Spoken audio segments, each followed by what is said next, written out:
नमस्ते। इस वीडियो में मैं आपको दिखाऊंगा कि Oppo Find X2 पर अलार्म रिंगटोन कैसे बदलें।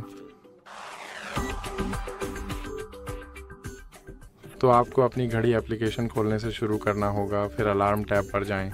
और अगर आपके पास कोई अलार्म नहीं है तो आपको एक अलार्म जोड़ना होगा। फिर अपने अलार्म को चुनें और रिंगटोन पर क्लिक करें। अब अनुमति पर क्लिक करें, फिर से अनुमति पर क्लिक करें और यहाँ आप इस सूची से एक और रिंगटोन चुन सकते हैं और आप वापस जा सकते हैं।